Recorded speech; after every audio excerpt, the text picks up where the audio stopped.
Hello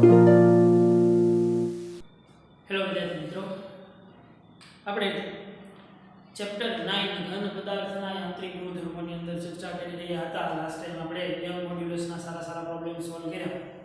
પછી આપણે young મોડ્યુલસમાં થોડુંક આગળ વધવાનું છે, પણ એની વચ્ચે એક નાનકડી મસ્તી નવી રાશિ ભણી લેવાની છે.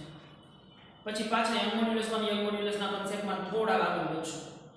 બરોબર? યંગ મોડ્યુલસ કોને કહેવાય છે, શું છે, એ બધી વસ્તુની હવે મારે વારંવાર રિપીટ કરવાની જરૂર છે. આઈ થિંક તમે છેલ્લા 4 લેક્ચરથી યંગ મોડ્યુલસ ભણો છો, એટલે આઈ હોપ કે તમને બધાને ખૂબ સારી રીતે ખબર હશે. હવે મારે આજે જે સમજવું છે એ ભાઈ પ્રતાન પ્રતિબળ અને પ્રતાન વિકૃતિ વચ્ચેનો સંબંધ. જે આલેખની ચર્ચા એક વખત આપણે ઓલરેડી થઈ ચૂકી છે, પણ એ આલેખને થોડોક બારીકાઈથી અને થોડોક વધારે ડીપમાં જોવાનો છે, કે જેની મદદથી આપણે જુદી ઘણી બધી રાશિઓને ઇન્ટ્રોડ્યુસ કરશું. બરોબર? તો જોઈએ આપણે તો કે ભાઈ આપણે ખબર છે કે વિકૃતિ, પ્રતાન, પ્રતિબળ અને વિકૃતિ ઈ તે બે ટાઈપ ઓફ પ્રતાન, મતલબ લંબાઈની વાત કરવાની છે. તો વિકૃતિ વિરુદ્ધ પ્રતિબળનો જો આલેખ હું ડ્રો કરું ભાઈ, અહીંયા ધ્યાન રાખીએ આપણે કે વિકૃતિ વિરુદ્ધ પ્રતિબળનો આલેખ ડ્રો કરું તો આ મારું થયું પ્રતિબળ અને આ થયું વિકૃતિ. હવે મારે બંને પ્રતાનની વાત કરવાની છે, પ્રતાન વિકૃતિ અને પ્રતાન પ્રતિબળ. મતલબ પ્રતાન પ્રતિબળ અને પ્રતાન વિકૃતિની અંદર થશે શું ભાઈ? લંબાઈમાં ફેરફાર. બરોબર? માત્ર લંબાઈના ફેરફારના આધારે આપણે આલેખ દોરીએ છીએ. ખાસ ધ્યાન રાખજો, લંબાઈની જ વાત કરીએ છીએ. તો એના માટે હું એક રફ એક્ઝામ્પલ લઈ લઉં. માનો કે મારી પાસે કોઈ એક સળિયો છે. આ સળિયાની લંબાઈ અત્યારે જે છે એ L જેટલી છે. મૂળ લંબાઈ એની L છે. હવે હું આ સળિયાને છે ને બંને બાજુથી ખેંચું છું, સ્ટ્રેચ કરું છું. મતલબ હું આ બાજુથી કંઈક એને F ફોર્સ લગાડું છું, આ બાજુથી કંઈક એને F ફોર્સ લગાડું છું. હવે અત્યારે આ જે ધાતુનો સળિયો છે એને નરમ લોખંડનો છે, અથવા તેમ કહીએ કોઈ નરમ ધાતુનો સળિયો છે, જેમાં તમે આરામથી આવી રીતે બાહ્ય બળ લગાડશો ને તો એમાં વિકૃતિ ઉત્પન્ન થશે. પણ તો પ્રતિબળ અને વિકૃતિની શરૂઆતમાં કેવો સંબંધ છે? શરૂઆતની ઇનિશિયલ પોઝિશન 0, આ ઉદ્ગમ બિંદુ કહેવાય છે ને ભાઈ. અહીંયા x એ 0 છે અને y એ 0 છે. શરૂઆતમાં મતલબ જ્યારે બળ નથી લગાડતા ત્યારે પ્રતિબળ પણ 0 છે અને વિકૃતિ 0 છે. હવે જેવું હું આ જે બળ વિરૂપક બળ, આ બળ છે એ કયું છે? વિરૂપક બળ છે. આ પ્રતિબળ નથી. પ્રતિબળ કયું થશે? સળિયાના આ છેડા ઉપર આ તરફ લાગતું હશે અને સળિયાના આ છેડા તરફ આ તરફ લાગતું હશે. તો આ ફોર્સ જે છે ને એ F પ્રાઇમ કયું થશે? પ્રતિબળ થશે. તો ખબર જ છે ભાઈ, પ્રતિબળ એટલે શું થાય? બાહ્ય બળનો વિરોધ કરતું બળ અથવા તો પદાર્થમાં ઉદ્ભવતું પુનઃસ્થાપક બળ, જેને આપણે એનું પ્રતિબળ કહીએ છીએ એકમ ક્ષેત્રફળથી લાગતા બળને. તો હવે એક વસ્તુ ખબર પડી ગઈ, પ્રતિબળની સિગ્મા એને સિગ્મા વડે તે દર્શાવવું ભાઈ. હવે શું થશે? શરૂઆતમાં મેં ધીમા ફોર્સ એને ખેંચ્યું છે. ધીમા ફોર્સ એ ખેંચ્યું છે એટલે શરૂઆતમાં હૂકના નિયમનું પાલન થશે. કેમ કે હૂકે શું કીધું હતું કે સિગ્મા પ્રોપોર્શનલ ટુ એપ્સિલોન. પ્રતિબળ અને વિકૃતિ બંને એકબીજાના સમપ્રમાણમાં છે, પણ ક્યારે? શરૂઆતમાં. મતલબ તમે સમજો કે પ્રતિબળનું મૂલ્ય ખૂબ વધારે છે ને ત્યારે વિકૃતિનું મૂલ્ય ખૂબ નાનું છે. તો આવો કોઈ ગ્રાફનો કોઈ a પોઈન્ટ મળે છે, એ a પોઈન્ટને એની સમપ્રમાણતા હદ કહેવામાં આવશે. શું કહેવામાં આવશે? સમપ્રમાણતા હદ. મતલબ શું થયો કે અહીંયા સુધી, આ આટલા ભાગ સુધી, આ a બિંદુ સુધી જેને કીધું છે આપણે શું કીધું છે? સમપ્રમાણતા હદ. મતલબ એમ થશે કે a બિંદુ સુધી સિગ્મા પ્રોપોર્શનલ ટુ એપ્સિલોન નું પાલન થશે. ત્યાં સુધી હૂકના નિયમનું પાલન થશે કે પ્રતિબળ અને વિકૃતિ બંને એકબીજાના સમપ્રમાણમાં. જો કોઈ આલેખ સમપ્રમાણમાં હોય ને તો જ એનો x અને y છે એ સુરેખ મળે. તો જો અહીંયાથી આ જે 0 થી a સુધીની લાઈન છે, આ 0 કહી દો, 0 થી a સુધીની લાઈન છે એ સ્ટ્રેટ મળે છે. એનો મીનિંગ શું થશે? 0 થી a જે છે એમાં y અને x બંને એકબીજાના સમપ્રમાણમાં છે. તો હૂકના નિયમનું પાલન થયું કહેવાય. પણ ચલો, હૂકના નિયમનું પાલન થાય ત્યાં સુધી મેં ફોર્સ લગાડ્યો. હવે હું હજી એનાથી વધારે ફોર્સ લગાડું છું. એનાથી વધારે ફોર્સ લગાડીશ તો શું થશે ભાઈ? તો કે વિકૃતિ ઉત્પન્ન થશે, પણ એક હદ એવી થશે કે વિકૃતિનું મૂલ્ય ખૂબ વધતું જશે. ખૂબ વધતું જશે. પણ એની અંદર વચ્ચે ઘણા બધા નાના પોઈન્ટ આવશે. તો કે ભાઈ એક પોઈન્ટ એવો આવશે કે જેને એની આપણે બી પોઈન્ટ કહીએ, એને એની સ્થિતિ સ્થાપકતા કહીએ. સ્થિતિસ્થાપકતા હદ. તો સ્થિતિસ્થાપકતા હદ એટલે શું થશે? પાછું બી પોઈન્ટ ને આપણે મૂકી દો એનો સ્થિતિસ્થાપકતા હદ. મતલબ અહીંયા સુધી જ્યારે તમે એની અંદર પ્રતિબળ ઉત્પન્ન કરશો ને, પ્રતિબળ ઉત્પન્ન કરવા માટે શું કરવું પડે? બાહ્ય બળ આપવું જ પડે તો પ્રતિબળ ઉત્પન્ન થશે. તો એટલું બળ બહારથી આપવું કે એમાં એવું પ્રતિબળ ઉત્પન્ન થાય કે જ્યાંથી પદાર્થ પોતાની મૂળ સ્થિતિમાં પાછો આવી શકે. પણ જો એના કરતાં વધારે પ્રતિબળ આપવામાં આવે તો સ્થિતિસ્થાપકતા હદ સુધી, આપણે એમ લખાય અહીંયા સ્થિતિસ્થાપકતા હદ સુધી પદાર્થ પોતાની મૂળ સ્થિતિમાં પાછો આવી શકશે. બરોબર? તો સ્થિતિસ્થાપકતા હદ સુધી પદાર્થ પોતાની મૂળ સ્થિતિમાં પાછો આવશે. હવે જો એના કરતાં વધારે વિકૃતિ ઉત્પન્ન કરવાની કોશિશ કરી તો પદાર્થ પોતાની મૂળ સ્થિતિમાં પાછો આવી શકશે. અને ચલો માનો કે એના કરતાં વધારે વિકૃતિ ઉત્પન્ન કરવાની ટ્રાય કરી તો અહીંયાથી બી છે ને ત્યાંથી પાછો વળીએ છે, પણ બી કરતાં થોડું કઈ આગળ છે ને તો ત્યાંથી ઈ પદાર્થને કાંઈક કાયમી વિકૃતિ રહી જશે. આ જે વિકૃતિ જે છે એ કેવી વિકૃતિ કહેવાય છે? કાયમી વિકૃતિ. હવે કાયમી વિકૃતિ હું કામ કીધું કે ભાઈ સ્થિતિસ્થાપકતા હદ સુધી પદાર્થ પોતાની મૂળ સ્થિતિમાં પાછો આવશે, પણ એના કરતાં વધારે ફોર્સ આપ્યો તો પદાર્થ પોતાની મૂળ સ્થિતિમાં પાછો આવશે, પણ સંપૂર્ણપણે પોતાની મૂળ સ્થિતિમાં પાછો આવશે નહીં. મતલબ એની અંદર કાંઈક વિકૃતિ, કાંઈક ખામી છે એ રહી જશે. મતલબ ત્યાં સળિયાની લંબાઈને ખેંચી સ્થિતિસ્થાપકતા હદ કરતાં પણ વધારે મેં ખેંચી અને હવે મૂકી દીધો તો પદાર્થ પોતાની મૂળ સ્થિતિમાં પાછો આવશે, પણ પહેલા જેટલી લંબાઈ એની L જેટલી લંબાઈ નહીં, એની લંબાઈ ક્યાંક L કરતાં વધારે છે. કેમ? કેમ કે એની લંબાઈમાં હવે કાંઈક કાયમી વિકૃતિ આવી ગઈ છે. હવે પદાર્થ પાછો એક્ઝેક્ટ પોતે મૂળ હતો એવો થશે નહીં. તો સ્થિતિસ્થાપકતાની હદ ઘટાડ્યા બાદનું પ્રતિબળ કે બાદની વિકૃતિ એ કેવી વિકૃતિ કહેવાશે? કાયમી વિકૃતિ કહેવાશે. ક્લિયર? પછી તો સિમ્પલ વાત છે ભાઈ કે સતત તમે વિકૃતિ પ્રતિબળ વધારતા જાઓ, એક સમય એવો આવે કે વિકૃતિનું મૂલ્ય ખૂબ વધી જાય. વિકૃતિનું મૂલ્ય ખૂબ વધી જાય તો અહીંયા કોઈ પણ તમને એક સી પોઈન્ટ મળી જાય. હવે એ સી પોઈન્ટને તમારે દર્શાવવું હોય ને તો અહીંયા દર્શાવે. સી પોઈન્ટ અહીંયા દર્શાવે તો શું થશે કે આ પદાર્થની અંદર આ આટલી, આને કોઈ સી પોઈન્ટ કહી દો. આ સી પોઈન્ટ એટલે કયો પોઈન્ટ છે? કે જો સી પોઈન્ટ એટલે જો અહીંયા લખું ને તો આમ લખીએ કે સી બિંદુ છે એ ગ્રેટર ધેન ટુ બી બિંદુ થાય છે વિકૃતિની ભાષામાં સી છે એ ગ્રેટર ધેન ટુ બી થાય છે. મતલબ સ્થિતિસ્થાપકતા હદ કરતાં વધારે મૂલ્ય. અહીંયા સુધી તો પદાર્થ પોતાની મૂળ સ્થિતિમાં પાછો આવશે, પણ જો આપણે પહેલા અહીંયા બી થી સીધું કરી નાખ્યું, બી થી કાંઈ વિકૃતિ નહીં ઉત્પન્ન થાય, બી કરતાં કંઈક વધારે પ્રતિબળ છે તો કાંઈ વિકૃતિ ઉત્પન્ન થાય ને. તો એના કરતાં એક વધારાનો આગળનો પોઈન્ટ આપી દીધો આપણે સી પોઈન્ટ. તો સી પોઈન્ટ થી પદાર્થ છે પોતાની મૂળ સ્થિતિમાં પાછો આવશે, પણ એમાં કાંઈક વિકૃતિ રહી ગયેલી હશે. ક્લિયર? તો બી ગ્રેટર ધેન સી મતલબ કાંઈક કાયમી વિકૃતિ રહેશે. કાયમી નિરૂપણ રહેશે એમ કહેતો હોય વાત નથી. કાયમી વિકૃતિ રહેશે. પછી વચ્ચેનો આ જે ડી લોબ આવશે એને પ્લાસ્ટિક વિરૂપણ કહીશું આપણે. પ્લાસ્ટિક વિરૂપણ કોને કહેવાય છે? તમને ખબર છે. પ્લાસ્ટિક વિરૂપણની અંદર શું થાય છે કે પ્રતિબળનું મૂલ્ય ખૂબ ઓછું હોય અને વિકૃતિ છે એ કેવી હોય? ખૂબ જ વધારે હોય. ધાતુનો કોઈ એક લોખંડનો કે સ્ટીલનો સળિયો તમે લઈ લો અને કોઈ પ્લાસ્ટિકની પટ્ટી લઈ લો તો તમને ખબર છે કે પ્લાસ્ટિકની પટ્ટીમાં તમે વધારે વિકૃતિ ઉત્પન્ન કરી શકશો. તો અમુક હદ કરતાં વધારે પ્રતિબળ કઈ સી પોઈન્ટ કરતાં વધારે પ્રતિબળ લગાડવામાં આવશે તો વધારે પડતું બાહ્ય બળ લગાડવામાં આવશે તો વધારે પ્રતિબળ ઉત્પન્ન થશે. તો વધારે પ્રમાણમાં બાહ્ય બળ લગાડવામાં આવશે તો ઈ જે છે એ એક સમય એવો આવશે કે આસાનથી લંબાઈમાં વધારો થતો જશે. એટલે આપણને એમ લાગે જાણે કે આપણે પ્લાસ્ટિકને લાંબુ કરતા હોય એવું લાગે. એટલે એ પ્રકારના વિરૂપણને કેવું વિરૂપણ કહેવામાં આવશે? પ્લાસ્ટિક વિરૂપણ. અને પ્લાસ્ટિક વિરૂપણ કરતાં પણ વધારે પ્રતિબળ આવે, એની કરતાં વધારે વિકૃતિ ઉત્પન્ન કરવા ટ્રાય કરો તો તમને એક પોઈન્ટ મળશે ઈ, જે બિંદુને એનું કહેવાશે ફ્રેક્ચર પોઈન્ટ. શું કહેવામાં આવશે?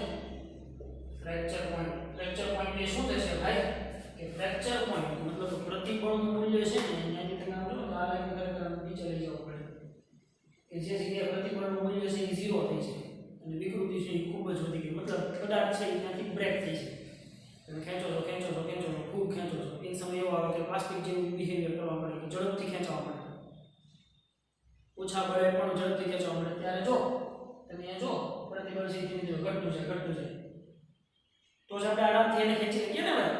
તો પ્રતિબળનું મૂલ્ય ઘટતું જાય છે તો એક સમય એવો આવશે કે એ પદાર્થ છે એ પ્રતિબળ ઉપર પછી પદાર્થની કેપેસિટી પૂરી થઈ ગઈ છે પોતાની મૂળ સ્થિતિમાં જકડી રાખવાની એટલે પદાર્થ છે એ ત્યાંથી ઉતરી જશે બ્રેક થઈ જશે તૂટી જશે જેને એનું ફ્રેક્ચર પોઈન્ટ કહેવામાં આવશે સિમ્પલ તો આ તો વાત થઈ કોઈ ધાતુ સળિયાની વાત કરતા હોય તો પણ માનો કે રબર કે પ્લાસ્ટિક જેવા પદાર્થની વાત કરી હોય તો રબર જેવા પદાર્થ માટે વાત કરીએ તો રબરની પરિસ્થિતિ આપણે બધાને ખબર છે તો કે એમાં પ્રતિબળ વિરુદ્ધ વિકૃતિનો આલેખ કેવો તો કે ભાઈ આમાં કે પ્રતિબળ વિરુદ્ધ વિકૃતિનો આલેખ હવે રબર છે એ શું છે ભાઈ એનો સ્થિતિસ્થાપકતા હદ છે ને એ ખૂબ વધારે છે ખૂબ દૂર છે શરૂઆતમાં તમે માનો કે કોઈ એક રબરની પટ્ટી છે આ રબરની પટ્ટીની લંબાઈ L હોય હવે એને તમે બે બાજુથી ફોર્સ આપો છો બે બાજુથી કંઈક F ફોર્સ થી ખેંચો છો તો એની લંબાઈમાં ધીમે ધીમે વધારો થશે તો એનો મતલબ એમ થાય કે શરૂઆતમાં જો રબરને તમે શરૂઆતમાં સ્ટ્રેચ કરો છો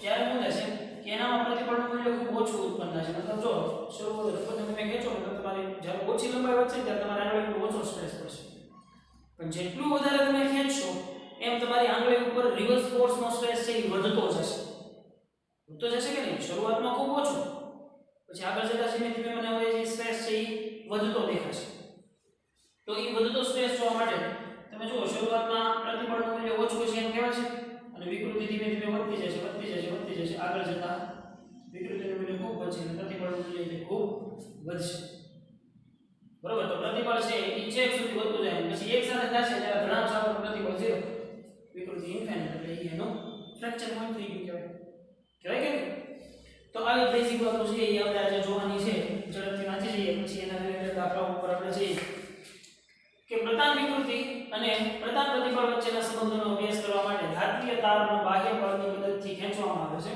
જે આપણે એક્ઝામ્પલ લીધું ધાતુનો તાર એક જુદા જુદા પ્રતિબળ માટે વિકૃતિનું મૂલ્ય મેળવવામાં આવે છે જે આ પ્રમાણેનો આલેખ આપણને મળે છે આપણને ખ્યાલ છે બરોબર હવે તાન્ય ધાતુના તાર માટે પ્રતિબળ વિરુદ્ધ વિકૃતિનો આલેખ જે આપણે અહીંયા મળ્યો કે આ જો આ કાયમી સ્થાપન મતલબ કાયમી વિકૃતિ સ્થિતિસ્થાપકતા હદ કરતાં વધારે બળ આપવામાં આવશે તો પદાર્થમાં કાયમી વિકૃતિ ઉત્પન્ન થઈ જશે અને માત્ર 0 થી O થી કે 0 થી A બિંદુ સુધી એ હુકના નિયમનું પાલન કરશે હુકના નિયમનું પાલન માટે મહત્વની રહેશે શું છે કે સિગ્મા પ્રોપોર્શનલ ટુ એપ્સિલોન થવું જોઈએ એની પછી આલેખની શરૂઆતના ભાગમાં 0 થી A સુધીમાં 1% થી ઓછો હોય છે હવે 1% થી ઓછી વિકૃતિ હોય એટલે ઈ કોણ પાલન કરતો હોય હુકના નિયમમાં જ ભણે આપણે કે હુકનો નિયમ માત્ર કોને લાગુ પડી શકાય છે ભાઈ કે 1% કે એના કરતાં ઓછી વિકૃતિ ધરાવતી ધાતુ કે એક પ્રકારની પરિસ્થિતિ માટે જ હુકનો નિયમ લાગુ પાડી શકાય છે ખૂબ મોટી વિકૃતિ માટે હુકનો નિયમ લાગુ પાડી શકાય છે નહીં બિંદુ A ને પ્રતિબળ અને વિકૃતિના સમપ્રમાણતાની હદ કહે છે આલેખ A થી B સુધી પ્રતિબળ એ વિકૃતિના સમપ્રમાણમાં નથી જો A થી B સુધી છે ને એ જો એસેચ કર્વ થઈ ગયો છે સુરેખ નથી જો સમપ્રમાણતા હદ હોય ને સમપ્રમાણમાં હોય ને કોઈ y કે x તો એ એકબીજા સાથે સ્ટ્રેટમાં આવવો જોઈએ પણ B થી C જો સ્ટ્રેટ નથી કર્વ છે ને વળાંક છે કર્વ છે તો B અને C છે એ સમપ્રમાણમાં છે એવું કહી શકાય છે નહીં B અને D વચ્ચે વિકૃતિમાં ઝડપથી વધારો થાય છે મેં કીધું કે તમે એક વખત બળ લગાડો પછી એના લંબાઈમાં સડનલી વધારો થવાની શરૂઆત થઈ છે તો એ ટાઈપનું વિરૂપણ કેવું વિરૂપણ કહેવાય છે પ્લાસ્ટિક વિરૂપણ કહેવામાં આવે છે તો B અને D વચ્ચેના કોઈપણ બિંદુ માટે વિરૂપણ હટાવીને પદાર્થની આકૃતિમાં ત્રુટક રેખામાંથી દર્શાવેલા માર્ગથી એવી સ્થિતિ પ્રાપ્ત કરે છે કે જેથી તેમાં કંઈક કાયમી ત્રુટિ રહી જાય જે આપણે કીધું એનું છે B પછી હું કામ કેમ કે B પોઈન્ટ તો શું છે સ્થિતિસ્થાપકતા હદ છે કે ત્યાં સુધી પદાર્થ પોતાની મૂળ સ્થિતિમાં પાછો આવી શકશે પણ હવે તમે એના કરતાં વધારે ફોર્સ આપશો તો કાંઈ પદાર્થ પોતાની મૂળ સ્થિતિમાં પાછો આવશે નહીં તો આ સ્થિતિમાં દ્રવ્યની કાયમી સ્થાપન સ્થિતિ હોવાનું કહેવામાં આવે છે આ વિરૂપણને પ્લાસ્ટિક વિરૂપણ પણ કહેવામાં આવે છે બિંદુ B આગળ વધારે વિરૂપક બળ લગાડતા વિકૃતિમાં વધારો થાય છે અને પ્રતિબળ ઘટે છે જો પ્રતિબળ ઘટે છે કઈ જગ્યાએ D પાસેથી જો પ્રતિબળ ઘટે છે કેમ કે હવે ખબર પડી ગઈ કે હવે ભાઈ આ બહારનું ફોર્સ એટલું વધતું જાય છે કે અંદરનું જે રિવર્સ ફોર્સ છે એ ધીમે ધીમે ઘટતું જાય તો જો રિવર્સ ફોર્સ ઘટશે ને એટલે તમારો ફ્રેક્ચર પોઈન્ટ નજીક આવી ગયો કહેવાય એટલે પદાર્થ તમારો તૂટ્યો એમ કહેવાય તો એનાથી આગળ આકૃતિમાં બતાવ્યા બિંદુ E પાસે પદાર્થ તૂટી જાય છે બિંદુ E ને ફ્રેક્ચર બિંદુ કહે છે આ બિંદુને અનુરૂપ પ્રતિબિંબને બ્રેકિંગ પ્રતિબળ કહેવામાં આવે છે મતલબ આ બિંદુએ મળતા પ્રતિબળને તો આ પ્રતિબળને એનું બ્રેકિંગ પ્રતિબળ અથવા તો એમ કહેવાય કે મહત્તમ પ્રતિબળ સહન કરવાની હદ આવી આવી છે કે નહીં તો એને એનું મહત્તમ પ્રતિબળ કહેવામાં આવે બિંદુ D અને બિંદુ E વચ્ચે જો ખૂબ મોટો વિરૂપણ હોય તો ધાતુને તાન્ય ધાતુ કહેવામાં આવે છે. જો બિંદુ D અને E નજીક હોય તો તેવા પદાર્થને બટકણા પદાર્થ કહેવામાં આવે છે. જો D અને E હુંકા જો આની વચ્ચે ગેપ વધારે છે ને તો એનો મતલબ એમ થાય કે હજી પદાર્થમાં ગેપ વધારે છે મતલબ શું થાય? ગેપ વચ્ચે મતલબ વિકૃતિ વધે છે. તો વિકૃતિ વધે છે એટલે એનો મતલબ એમ થાય કે હજી એને સ્ક્રેચ કરી શકાય છે. પણ જો D અને E બિંદુ નજીક આવતા હોય તો એનો મતલબ શું થાય કે એ પદાર્થને જાદુની સ્ક્રેચ નથી કરી શકતો. થોડો કઈ તાણમાં જાવ છો ત્યાં સુધી તૂટી જાય છે. તો થોડો પણ પ્રતિબળ ન આપતું હોય અથવા કે થોડો કઈ બાહ્ય બળનો સામનો ન કરી શકતું હોય એવા પદાર્થ કેવા પદાર્થો? બટકણા પદાર્થો, બ્રેકેબલ પદાર્થો કહેવાય. તો જોઈએ એની પછી શું છે કે જો પદાર્થ સ્થિતિસ્થાપકતા હદ પછી તરત જ ભાંગી અથવા તો તૂટી જાય. સ્થિતિસ્થાપકતા હદ તો સ્થિતિસ્થાપકતા હદ કોને કીધું? આને કીધું B પછી તરત જ ભાંગી જાય તો એવા પદાર્થને કેવો પદાર્થ કહેવાય? બટકણા પદાર્થ કહેવાય. કેમ કે જો સ્થિતિસ્થાપકતા હદ કરતા વધારે ફોર્સ છે જો E સ્થિતિસ્થાપક પદાર્થ હોત ને તો એનો D પોઈન્ટ કે E પોઈન્ટ ખૂબ દૂર આવે. પણ એની બદલે શું કહે છે કે સ્થિતિસ્થાપકતા હદ પછી તરત જ ભાંગી જાય મતલબ એનો E પોઈન્ટ આયા જ હાવ નજીક આવી. તો હાવ D અને E વચ્ચે એટલો હાવ નાનો ઊંચો સંબંધ હોય તો E પદાર્થ છે એ કેવો પદાર્થ કહેવાય? બટકણા પદાર્થ કહેવાય. બરોબર છે? એની પછી લેવલ 2 માં ચોક્કસ પદાર્થ માટે પ્રતિબળ વિરુદ્ધ વિકૃતિનો આલેખ દર્શાવે છે. આ આલેખમાં કયા વિસ્તાર દરમિયાન હૂકનો નિયમ પડાય છે? હવે ફર્સ્ટ ઓફ ઓલ હૂકનો નિયમ પડાવવો જોઈએ. તો હૂકનો નિયમ શું કહે છે ભાઈ કે સિગ્મા પ્રોપોર્શનલ ટુ એપ્સિલોન. તો સિગ્મા પ્રોપોર્શનલ ટુ એપ્સિલોન ને અનુસાર સિગ્મા વર્સિસ એપ્સિલોન નો આલેખ સુરેખ બનવો જોઈએ. એટલી તો આપણને ખબર પડી ગઈ. તો આમાંથી કયો ભાગ છે એ સુરેખ દેખાય છે? O થી D, D થી C, C થી B કે B થી A? તો આપણને આ રીતે ખબર પડે કે ભાઈ O થી D છે એ સુરેખ છે. બાકી આ એટલે કારણ વગરનું માગવું વાળું છે તો સ્વાભાવિક છે કે O થી D જે છે E એકદમ સુરેખ છે એટલે E O થી D દરમિયાન એ પદાર્થ હૂકના નિયમનું પાલન કરે છે. પછી એના પ્રતિબળ અને વિકૃતિનો જે ફેરફાર છે એ હૂકના નિયમનું પાલન કરતા નથી. સિમ્પલ. પછી રબર જેવા પદાર્થો માટેની વાત કરીએ તો કે રબર જેવા પદાર્થો માટે પ્રતિબળ વિરુદ્ધ વિકૃતિનો સંબંધ શું થશે? હવે કેટલાક પદાર્થો અત્યાર સુધી કરેલા વર્ણન કરતા જુદી જુદી વર્તણૂક ધરાવતા હોય. જો ભાઈ આ આલેખ છે એ દરેક માટે લાગુ ન પડી શકે. દરેક ધાતુ માટે ઈ મૂલ્ય છે પ્રતિબળના અને વિકૃતિના જુદા જુદા હોય. કેમ કે દરેકના બટકપણાનો તો દરેકના સ્ટ્રેચનો બધાનો ગુણધર્મ છે એ કેવો હોય? અલગ અલગ હોય. આપણે જાણીએ છીએ કે રબરની લંબાઈમાં અનેક ગણો વધારો કરતા તે મૂળ અવસ્થા પ્રાપ્ત કરે છે. જે પદાર્થમાં ખૂબ મોટા પ્રમાણમાં વિકૃતિ પેદા કરી શકાય તેવા પદાર્થોને ઇલાસ્ટોમર કહેવામાં આવે છે. ખૂબ વધારે પડતી વિકૃતિ જેનામાં ઉત્પન્ન કરી શકાય એવા પદાર્થને કેવા પદાર્થો કહેવામાં આવે છે? ઇલાસ્ટોમર પદાર્થો કહેવામાં આવે છે. તો આપણા શરીરની મહાધમનીની પેશીઓ એ ઇલાસ્ટોમરનું ઉદાહરણ છે. હૃદયના શરીરના જુદા જુદા ભાગમાં રુધિર લઈ જતી ધમની બાયોલોજી વાળાને ખૂબ સારી રીતે ખબર હોય કે મહાધમની, મહાશિરા અને ફુફુસ શિરા અને ફુફુસ ધમની કોને કહેવાય એ બધું. બરોબર? તો જે મહાધમની છે કે જે મેઇન શરીરમાંથી હૃદયમાંથી બ્લડ બહાર કાઢે છે એ હવે શિરા અને ધમની કોને કહેવાય તમને 10માં ખબર પડી જાય કે કોણ ખરાબ લોહી અંદર લાવે છે અને કોણ ખરાબ લોહી બહાર કાઢે છે એ તમે હૃદયની આકૃતિ 10માં ધોરણમાં ભણ્યા એટલે ખબર છે. તો આ મહાધમની દ્વારા હૃદયમાંથી બહાર શુદ્ધ રુધિર પહોંચાડવામાં આવે છે. એ પણ એક ઇલાસ્ટોમરનું ઉદાહરણ છે. કેમ કે એ સ્ટ્રેચેબલ છે. હવે એને સ્ટ્રેચેબલ શું કામ લેવું પડે? કેમ કે આપણને ખબર છે આ હૃદય છે એ પંપ થયા જ કરે છે વારંવાર. તો એ વારંવાર પંપ થાય તો એ ધમની છે એ પણ ખેંચાય, સંકોચાય, મોટી થાય, સંકોચાય, મોટી થાય. તો આ સંકોચન મોકચન માટે એનું ઇલાસ્ટોમરનું ગુણધર્મ હોવો જરૂરી છે. ટૂંકમાં આ મહાધમની છે એ પણ એક રબર જેવી છે કે જે આરામથી સ્ટ્રેચ થઈ શકે છે, નાની મોટી થઈ શકે છે. નીચેની આકૃતિમાં તેના માટેના પ્રતિબળ વિરુદ્ધ વિકૃતિનો આલેખ આપેલો છે. જે મેં કીધું એની જેમ કે શરૂઆતમાં આપણને કાંઈ સ્ટ્રેસ ફીલ નહીં થાય અમુક વિકૃતિઓથી. પછી અમુક વિકૃતિ કરતા વિકૃતિનું મૂલ્ય વધારતા જશો એમ પ્રતિબળનું મૂલ્ય છે એ વધતું જશે. Very simple.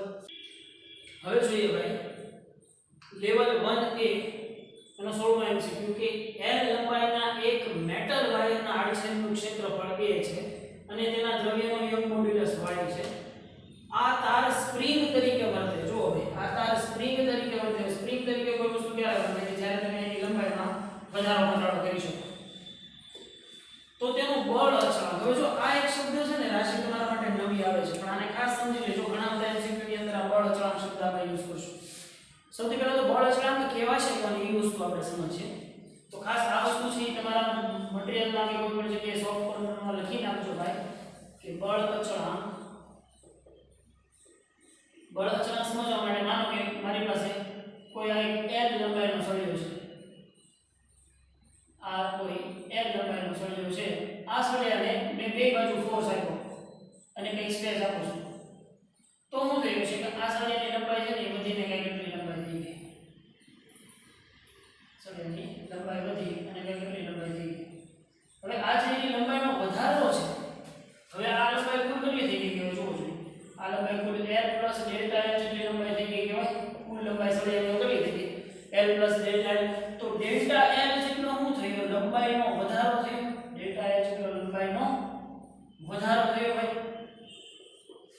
તો મારે આખા સળિયામાંથી એકમ લંબાઈ દીઠ વધારો કેટલો થયો કહેવાય? એકમ લંબાઈ દીઠ વધારો કરવા માટે આપવું પડતું બળ એટલે બળ અચળાંક. એની વ્યાખ્યા લખી નાખું. ધાતુમાં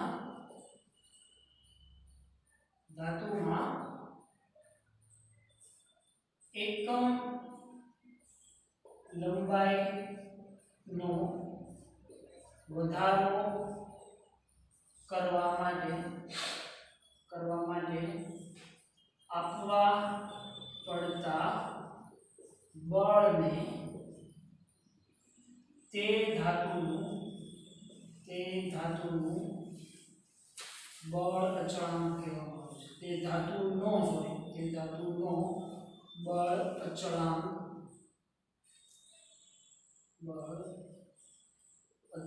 કહે છે.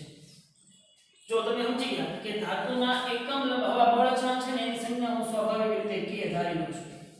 બરોબર, કોઈ પણ સંજ્ઞા વડે નોટ કરું છું અને કે વડે સંજ્ઞા આપું છું. તો બળ અચળાંક કેટલો થયો? કે બળ અચળાંકનું સૂત્ર શું થાય? તમે વ્યાખ્યા ઉપરથી સમજી લો કે ધાતુમાં એકમ લંબાઈમાં વધારો કરવા માટે એકમ લંબાઈનો વધારો આપણે કોના વડે દર્શાવીએ? ડેલ્ટા l વડે. તો કે એકમ લંબાઈ દીઠ વધારો ક્યાં આવશે? છેદમાં આવશે. એકમ લંબાઈ દીઠ નથી હો, એકમ લંબાઈના વધારા દીઠ આપવું પડતું બળ. તો k F ડેલ્ટા l.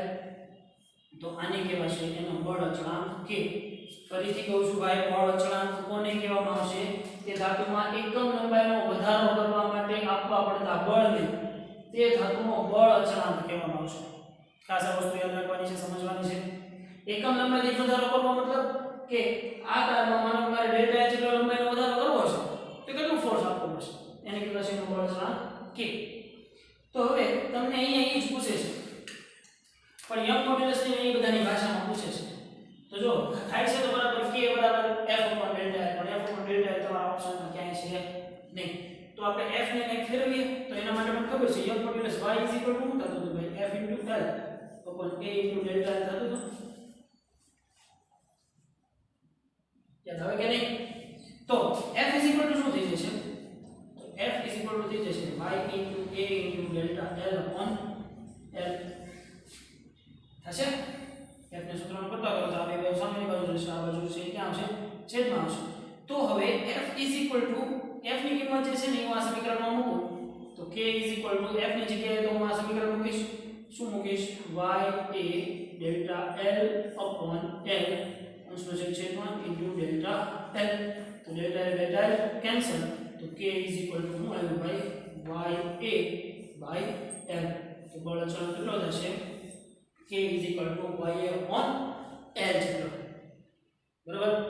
જો મેઈન સમીકરણ આ યાદ રાખો તો વાંધો નથી, અને અધરવાઇઝ આ બંને સમીકરણ છે એ તમારે ખાસ સરખી રીતે યાદ કરી નાખવાના છે, કેમ કે આ વસ્તુની થિયોરિટિકલ માહિતી તમારી ટેક્સ્ટ બુકમાં ક્યાંય છે નહીં. એટલે મેક શ્યોર કે આ વસ્તુ છે ને લખી જ રાખજો કોઈ જગ્યાએ તમારી સોફ્ટ કોર્નરમાં. બરાબર. તો વધીએ એનાથી આગળ ભાઈ, એની એ જ વસ્તુ પૂછે છે SLB ની અંદર પણ કે L લંબાઈ અને 8 સેન્ટીમીટર ક્ષેત્રફળ A વાળા એક તારની L લંબાઈ સુધી ખેંચવામાં આવે છે તો તારના દ્રવ્યનો m મોડ્યુલસ y હોય તો તારનો બળ અચળાંક કેટલો થશે? એ થશે y a upon l. થશે કે નહીં? તો શું આવશે આન્સર? D. મળી જાય કે નહીં ભાઈ તમને? y upon l આરામથી એની જ વાત છે, કાંઈ નવું છે નહીં. ઓલામાં ડેલ્ટા જેટલો વધારો કરવાનો હતો, આમાં કેટલો છે? સ્મોલ l જેટલો વધારો કરવાનો છે. પણ સિમ્પલ. હવે તમને પૂછે છે એક બહુ ઇન્ટરેસ્ટિંગ વસ્તુ છે કે સમાન લંબાઈ મતલબ L સમાન આડછેદના ક્ષેત્રફળમાં મતલબ A સમાન બે તારને આકૃતિમાં દર્શાવ્યા પ્રમાણે લટકાવવામાં આવેલા છે. એક તારનું યંગ મોડ્યુલસ y1 છે, બીજા તારનું યંગ મોડ્યુલસ y2 છે. તો તેમનો સમતુલ્ય યંગ મોડ્યુલસ કેટલો થશે? હવે સૌથી પહેલા ઈ સમતુલ્ય યંગ મોડ્યુલસ જાણ્યા પહેલા આપણે તારોનું શ્રેણી સમાંતર જોડાણ સમજવું જોઈએ. તો જો કોઈ તારને માનો કે આ એક આધાર સાથે એક તાર જે છે એને આવી રીતે બાંધેલો છે, એક તાર જે છે એને આવી રીતે બાંધેલો છે. હવે એના જ છેડે એક બીજો તાર બાંધો. આના છેડે કોઈ ખાસ જોડાણ એમ જ જો આના છેડે હું કોઈ બીજો તાર બાંધું છું, આવો એક તાર, તો આ જે જોડાણ છે ને માનો કે આનું યંગ મોડ્યુલસ y1 હોય, આનું યંગ મોડ્યુલસ y2 હોય, તો આ પ્રકારનું જોડાણ જે છે ને ઈ જોડાણને કહેવાશે શ્રેણી જોડાણ. કેવું જોડાણ કહેવાશે? શ્રેણી જોડાણ કહેવામાં આવશે. શ્રેણી જોડાણ શું કામ? કે એકના છેડા સાથે બીજાનો છેડો, બરોબર, છેડા સાથે છેડો, એટલા માટે એ જોડાણને કેવું જોડાણ કીધું? શ્રેણી જોડાણ કીધું. હવે એની પછી બીજું જોડાણ સમજીએ સમાંતર જોડાણ. સમાંતર જોડાણ સમજવા માટે હું શું કરું? આવું જોડાણ છે ને એને સમાંતર જોડાણ કહેવાય. કે માનો કે એક સળિયો છે એને આવી રીતે રાખેલો છે અને બીજો એક સળિયો છે એને આવી રીતે રાખેલો છે. બે જુદી જુદી ધાતુના છે માની લો. ત્યારે આનો એક મોડ્યુલસ y1 છે, આનો એક મોડ્યુલસ y2 છે. પણ આ બંનેના છેડે કંઈક સમતુલ્ય બળ લગાડો, તો આ જોડાણ છે એ કેવું જોડાણ કહેવાશે? સમાંતર જોડાણ કહેવાશે. તમે સમજી શકો ભાઈ અહીંયા કે આ બંને તાર એકબીજાને કેવા છે? સમાંતર છે, એકબીજાને પેરેલલ છે. એટલા માટે ઈ જોડાણ કેવું જોડાણ કહેવાશે? સમાંતર જોડાણ કહેવાશે. અને આ જોડાણ છે કેવું જોડાણ કહેવાશે? શ્રેણી જોડાણ કહેવાશે. આ વસ્તુની આકૃતિઓ પર તમારે કંઈક ડ્રો કરી નાખવું તો તમે કરી શકો. હવે તમને અહીંયા શું પૂછે છે? જો અહીંયા પૂછે છે કે તો આનો સમતુલ્ય યંગ મોડ્યુલસ શું થશે? હવે જો બેની લંબાઈ સમાન છે, તો આની લંબાઈ L, આની લંબાઈ L, બેનું આડછેદનું ક્ષેત્રફળ સમાન છે, આની એ આનું એ. તો પહેલા તો એમ જોઈએ કે આનો બેનો બળ અચળાંક કેટલો થશે? બળ અચળાંક તો બંનેની એક જ લંબાઈથી છે, તો લંબાઈનો વધારો તો કેવો હશે? સરખો હશે, એટલે બળ અચળાંક સરખો એમ કહું છું. તો બળ અચળાંક 1 નો માનો કે આ તારનો બળ અચળાંક K1 હોય, આ તારનો બળ અચળાંક K2 હોય, તો કુલ બળ અચળાંક K બરાબર શું થશે? K1 K2 થશે. થશે કે નહીં? કેમ કે શ્રેણી જોડાણમાં શું કરીએ છીએ? સીધો સરવાળો કરીએ છીએ. તો K1 K2 ની અંદર તમે શું કરશો સમાંતર જોડાણ માટે? તો K એટલે બરાબર શું થશે? K બરાબર તો આપણે અહીંયા મેળવ્યું છે y/L is equal to K1 એટલે શું થશે? આનો એક મોડ્યુલસ કેટલો છે? y1 છે, તો y1 into A/L plus K2 એટલે શું થશે? આ તારનો, તો આ તારમાં શું થશે? y2 into A/L. પણ હવે અહીંયા એક વસ્તુનું ધ્યાન રાખવાનું છે ખાસ કે જુઓ અહીંયા છે ને અહીંયા આડછેદનું ક્ષેત્રફળ એ જ રહેશે. પણ જો આનું સમતુલ્ય વાત કરીએ તો બે તારો એટલા દૂર હતા ત્યારે આનું A હતું, આનું A હતું. હવે આ બે તારોને સમતુલ્ય શોધવા છે, મતલબ બેને એકદમ અડાડીને રાખો તો હવે કુલ આડછેદનું ક્ષેત્રફળ કેટલું થઈ ગયું કહેવાય? 2A થઈ ગયું કહેવાય કે નહીં? તો અહીંયા A ની બદલે હવે હું એનું સમતુલ્ય હું લઈશ y2A/L is equal to y1A/L plus y2A/L. તો હવે જુઓ જોઈએ A/L કોમન કાઢો તો અહીંયા 2y વધશે. જો હું આના સમીકરણને આવી રીતે લખું છું તો અહીંયા જે A/L કોમન કાઢો તો અહીંથી A/L નીકળે છે, અહીંથી A/L નીકળે છે, એટલે વધે હું y1 plus y2 વધે. તો જુઓ જોઈએ A/L A/L બે બાજુથી કેન્સલ, તો 2y is equal to તમને શું મળ્યું? y1 plus y2. તો સમતુલ્ય y is equal to તમને મળ્યું y1 plus y2/2. Very simple. તો જ્યારે આ પ્રમાણેનું જોડાણ હોય, સમાંતર જોડાણ આ પ્રમાણેનું હોય ત્યારે એનું સમતુલ્ય જે છે એ આ રીતનું હશે. પણ ખાસ યાદ રાખવાનું છે કે સમાંતર જોડાણમાં ક્ષેત્રફળ બમણું થાય છે. સમાંતર જોડાણમાં ક્ષેત્રફળ બમણું થાય છે, જ્યારે શ્રેણી જોડાણમાં શું બમણું થાય છે? જુઓ જોઈએ આ આની લંબાઈ l હોય આની લંબાઈ l હોય આના આડછેદનું ક્ષેત્રફળ a હોય આના આડછેદનું ક્ષેત્રફળ a હોય બંને સમાન આડછેદના છે તો કે આડછેદ તો બમણું નથી થતું હવે જો હું આ તારને આવી રીતે જોડું છું આ બે તારને આવી રીતે જોડું છું તો જો આ તારના આડછેદનું ક્ષેત્રફળ તો આનું છે એટલું જ આનું છે એટલે આડછેદનું ક્ષેત્રફળ ચેન્જ થતું નથી પણ યસ આખા તારની જો ગણવામાં આવે તો લંબાઈ બમણી થઈ ગઈ કે નહીં તો ખાસ યાદ રાખવાનું છે શ્રેણી જોડાણમાં લંબાઈ ચેન્જ થશે જ્યારે સમાંતર જોડાણ એટલે આવું જોડાણ થયું તો આ જોડાણ કેવું થયું કહેવાય જો આડછેદનું ક્ષેત્રફળ વધ્યું પહેલા એ જ હતું એ બેને જોડ્યા એટલે શું થયું આડછેદનું ક્ષેત્રફળ વધ્યું તો ખાસ યાદ રાખવાનું છે વિદ્યાર્થી મિત્રો કે શ્રેણી જોડાણમાં લંબાઈ બમણી થશે અને સમાંતર જોડાણમાં ક્ષેત્રફળ બમણું થાય સમતુલ્ય ક્ષેત્રફળ ક્લિયર આટલી વસ્તુ ખાસ યાદ રાખવાની છે છોકરાઓ અને એના આધારે આ શ્રેણી જોડાણ તમારે પ્રૂફ કરવાનું છે તો શ્રેણી જોડાણ માટે લેવા છે 1/k = 1/k1 + 1/k2 તો k1 k2 ની કિંમત મૂકો તમને તેનું સમીકરણ મળશે સિમ્પલ મળી જાય કે નહીં ભાઈ આ જે તમારે જાતે ટ્રાય કરવાનું છે શ્રેણી જોડાણ જે મેં આ ડિરાઈવ કર્યું છે એવી જ રીતે તમારે શ્રેણી જોડાણ માટે ડિરાઈવ કરવાનું છે અંશનો છેદમાં ની બધી વસ્તુ લેવામાં ભૂલ થાય નહીં ઓકે તો ભાઈ વધીએ એનાથી આગળ તો કે સમાન પરિમાણના કોપર અને સ્ટીલના તાર જો કોપર એક તાર કોપરનો છે એક તાર સ્ટીલનો છે એટલે તમને ખબર પડી કે યંગ મોડ્યુલસ ચેન્જ થશે તો માનો કે અત્યારથી હું નામ આપી દઉં છું કોપરનો યંગ મોડ્યુલસ છે y1 છે અને સ્ટીલનો યંગ મોડ્યુલસ છે ને y2 છે હવે 1 2 એટલા માટે આપે છે કે જે છોકરાઓ જેમ ક્રમમાં આપ્યા હોય ને જો પહેલા કોપર આપ્યું હોય તો એને 1 અપાય અને પછી જો સ્ટીલ આપ્યું છે તો એને 2 જે પહેલા હોય ને એને પહેલા મળે તો છે તેને સૃષ્ટિનો નિયમ છે ભાઈ પહેલા તે પહેલાના ધોરણે સાચી વાત છે ને તો કોપરનો પહેલા આપેલું છે એટલે એને યંગ મોડ્યુલસ y1 કીધું ઓલા યંગ મોડ્યુલસ y2 કીધું તારના છેડે જોડીને સંયુક્ત તાર બનાવવામાં આવે છે તારના છેડાઓ જોડી લીધા છે જુઓ ભાઈ એક તાર આવી રીતનો છે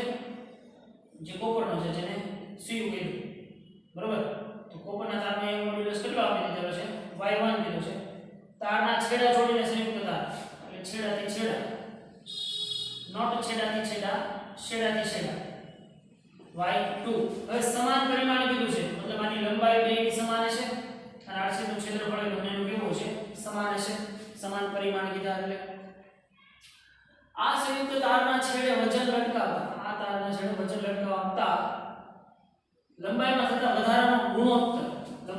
વધારાનો ગુણોત્તર હવે જુઓ કેમ કે બે તાર અલગ અલગ ધાતુના છે એટલે અહીંયા છેડે જેવું બળ લગાડીશ અહીંયા જેવું છેડે ફોર્સ લગાડીશ અહીંયા જે કે વજન લગાડ્યું ઈ વજનના કારણે કંઈક આની લંબાઈમાં કંઈક વધારો થશે આની લંબાઈમાં કંઈક વધારો થશે હવે બેમાં એક સરખો લંબાઈમાં વધારો થશે નહીં કેમ કે બેના યંગ મોડ્યુલસ કેવા છે જુદા જુદા છે કે નહીં તો બેના યંગ મોડ્યુલસ જુદા જુદા હોય તો લંબાઈમાં વધારો છે કે એક સરખો હોય નહીં તો માનો કે આના લંબાઈમાં થતો વધારો ડેલ્ટા L1 હોય આની લંબાઈમાં વધારો થતો ડેલ્ટા L2 હોય તો તમને આપી દીધેલું છે y સ્ટીલ એટલે y2 થયું ને જો y2 અને y કોપર એટલે y1 તો તમે જુઓ ને અહીંયા તો તમને ખબર પડી જાય કે y2/y1 થશે 20/7 તો હવાના નિબંધો કે ના મારે જોતું છે y1 + y2 તો શું થશે y1/y2 7/20 ખાસ નામ આપવામાં ધ્યાન રાખવાનું છે આ પ્રકારના ઘણા બધા દાખલાઓ છે જે હું તમને જાતે ગણવા આપવાનો છું બપ્પુ જેવા દાખલાઓ છે એટલે ખાસ આ ગુણોત્તર છે ને ઉલટો ન થઈ જાય ધ્યાન રાખવાનું છે એટલા માટે જ જો મેં 1 ને 2 નામ આપ્યા અને પછી અહીંયા જે સ્ટીલ ને 2 કીધો તો આને 2 કહી દીધો અહીંયા કોપર ને 1 કીધો તો મેં એને 1 કહી દીધો હવે યંગ મોડ્યુલસ વાળાને લંબાઈમાં થતા વધારાનો શું છે કેમ કે L અને A ઈ બંને તો કેવા છે અચળ છે મારી પાસે છે તો યંગ મોડ્યુલસનું સમીકરણ y = FL/A × Δ L હવે જુઓ એટલું વજન પર આને લાગે છે આને લાગે છે મતલબ F અચળ બેની લંબાઈ સરખી છે મતલબ L અચળ બેના આડછેદનું ક્ષેત્રફળ સમાન છે એટલે A અચળ તો મતલબ થયું કે y = 1/Δ L કે નહીં તો આનો મતલબ એમ થયો કે Δ L = 1/y થાય કે નહીં ઓબ્વિયસલી થાય જ ને તો મારે જોતો છે બેની લંબાઈમાં થતા વધારાનો ગુણોત્તર મતલબ Δ L /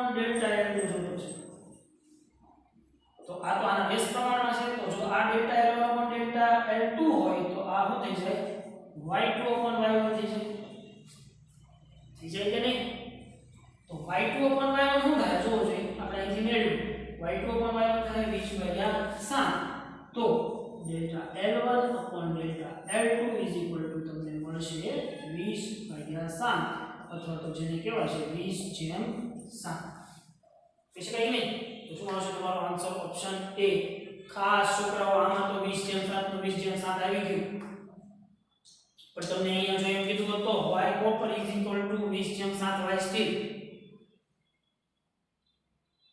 ઉલટાઈ જાય કે નહીં તો તમારો જવાબ આવે 7/20 ક્લિયર એટલી વસ્તુને ખાસ હરખી રીતે સમજવાની છે આની અંદર નામ આપવામાં ભૂલ ન કરવાની કોઈ આ સ્ટ્રિક્ટલી વોર્નિંગ યુ કે અહીંયા નામ આપવામાં ખાસ છે ને કોઈ કઈ ભૂલ ન કરવાની તો જો નામ આપવામાં ભૂલ નહીં થાય તો આ આન્સરમાં ભૂલ નહીં એટલે ગુણોત્તર લેતી વખતે ખાસ નામ ભૂલ આપવાનું છોકરાઓ હરખી રીતે યાદ રાખવાનું બરોબર છે તમે 11માં છો સ્ટાર્ટિંગમાં છો એટલે કદાચ મે બી તમારા નાની નાની ભૂલો પડે એટલા માટે હું તમને વારંવાર ટોકું છું કહું છું કેમ કે પછી એક વખત આપણે આમ જેને કહેવાય ને કે સાયન્સની ગાડી પાટા ઉપર હરખી ચડી ગઈ પછી તો હું કઈ આવા નાના નાના ટોકુ જેવા દાખલાઓ ગણાવી શકું કેમ કે તમે ખુદ આમેથી સોલ્વ કરી નાખશો તમે એટલા ટેલેન્ટેડ થઈ ગયા છો બરોબર છે હવે આમાં જે હું છે સામાન્ય ગુણોત્તર લીધો છે સામાન્ય ગુણોત્તર તો તમે આરામથી લઈ શકવાના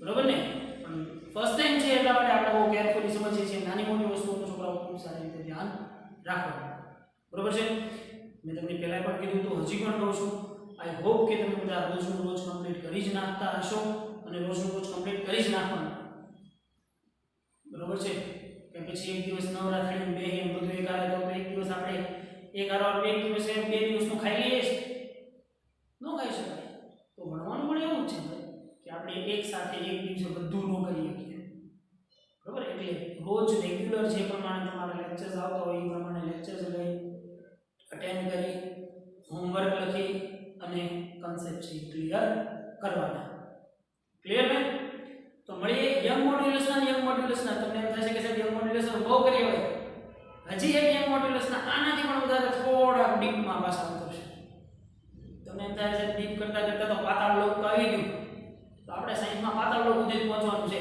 કોઈ પણ વસ્તુની નાની ઝીણી બાબતે આપણે મૂકવાની નથી એને કાઢવો હોય ત્યાંથી ક્વેશ્ચન ગમે એને કાઢે બરોબર છે આપણે બને ત્યાં સુધી એકના એક પોઈન્ટમાં એટલું અંદર ઘૂસી જવાનું છે કે પછી એ પોઈન્ટનો કોઈ પણ XYZ MCQ આવે આપણને પ્રોબ્લેમ પડવો જોઈએ નહીં clear right so I hope કે તમે બધા ખૂબ સારી તૈયારી કરી રહ્યા છો and please keep it up thank you